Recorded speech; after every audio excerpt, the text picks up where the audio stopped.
There can be no doubt about it. This ball is broken into a million pieces.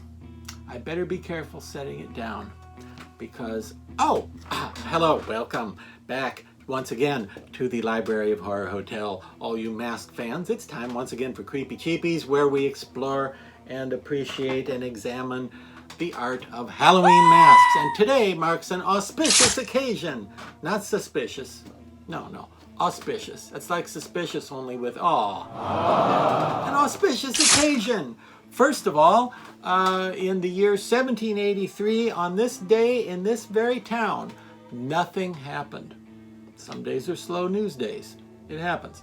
The other thing that's exciting about today is it's a very rare opportunity for me to talk about a Jason mask. What? On Creepy Cheapies. Why is that? There have been a ton of Jason masks over the years that are, qualified as far as being cheapies that are mass produced, but I've never thought any of them really looked great and really looked cool and really looked like Jason for the most part, And he looks different in every movie. If you've followed that sort of thing, you probably know the original Jason in first Friday the 13th. By the way, did I mention Jason is the killer in the Friday the 13th movies? Did you know that? In the first one, he looked like a little boy with a lumpy head and one displaced eyeball. And in the second one, he looked like Quasimodo, the Hunchback of Notre Dame, as a hillbilly. And in the third one, he looked like a lumpy-headed radiation mutant. And in the fourth one, he looked like the little boy from the first one, only older and wrinkled on one side. You didn't see him in the fifth one. In the sixth one, he looked like a really scary, cool zombie from like Return of the Living Dead or something like that. In part 7, he looked like a zombie from Andrea Bianchi's Burial Ground, The Nights of Terror. Kind of had that look. In the 8th one, he looked like a drunken jack-o'-lantern that somebody left on the porch way after Halloween. So in other words, what I'm saying is he looks different in every single movie. And, the people that make the Jason movies never heard the meaning of the word continuity. So we get a different Jason every time. That's why my theory is that Jason is a Time Lord from planet Gallifrey, like Doctor Who. Because every time you see him, he looks different. Anyway, where were we? Let's move right along. We have a Jason mask. It's hard to believe, but it's this one. Now, why do I like it? Because it looks like Jason Voorhees. Yeah, and that's Voorhees is the official spelling. 2 O's and 2 E's.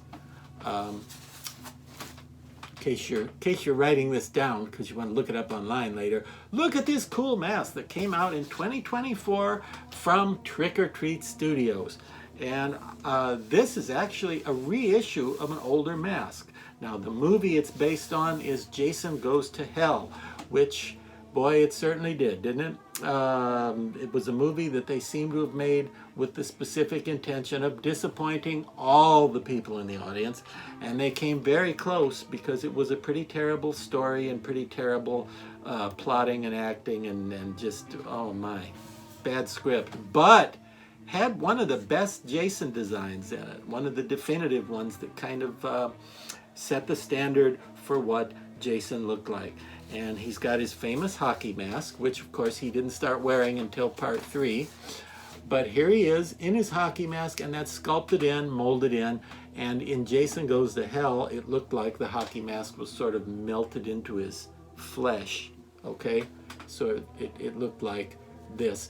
And the only thing that movie had going for it, I think, was that it had a cool Jason. And it had good old Kane Hodder playing Jason. He's my favorite of all the guys who played Jason over the years.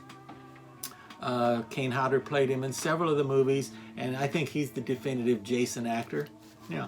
Now, when I said this was a reissue, I'm serious. This was a mask first released in the mid to late 90s and available for several years from Elusive Concepts. And the Elusive Concepts Jason, based on the 1993 film Jason Goes to Hell, was originally just like this, except I like Trick or Treat's version better. Why? It's the same you just said. Didn't you say it was the same? Well, the thing is, the paint job, the paint scheme, the color scheme, the paint work on the Trick or Treat one, I think is superior to the one that was around in the 90s. Even though, now the one I had, had a plastic eye insert, had a little plastic eye stuck in there, which you'd think would make it superior, but it was nice. It was cool, the little plastic eye.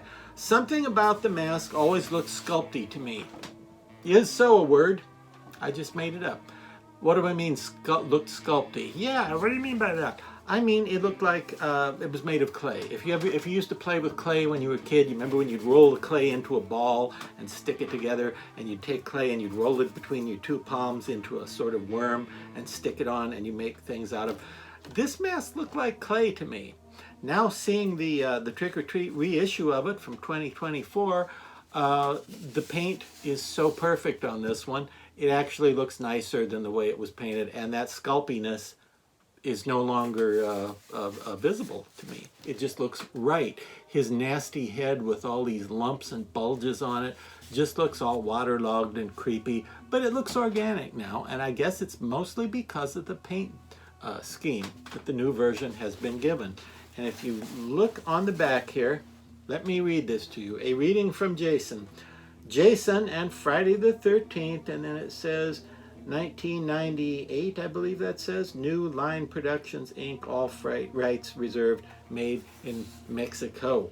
And again, that's all sculpted in and molded in. You can see that strap across the back.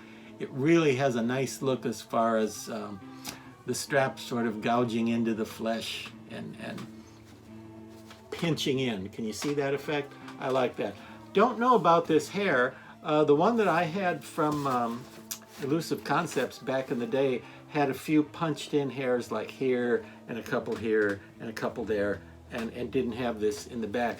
I don't know where they got this, but I would assume if Trick or Treat decided to do it this way, they probably had a reference photo that showed something like that with some little patches, little tufts of hair on the back where the strap goes. As far as the eye, this version does not have a plastic eye insert. It has a painted in eye, and it's so well painted, it looks better than the plastic eye did in the 90s. It looks like it's really a real eye back in there, looking around, looking for somebody to whack with the old machete, and which is what Jason enjoys doing every Friday the 13th. So not often I can recommend a Jason mask, but I can hardly recommend this one. What do you sell for, Jason? About 70 bucks? About 70 bucks, yeah. And I haven't done anything to this one. It had the famous red triangle stenciled onto there. It has these little holes. It has those little tufts of hair on the back. And again, I have not done anything to the paint job. It looked this cool from the creeps at Trick or Treat. Do they all look this cool? I don't know. I haven't seen all of them. But I hope you get a good one for your 70 bucks from Trick or Treat. And, well, happy Friday the 13th, everybody.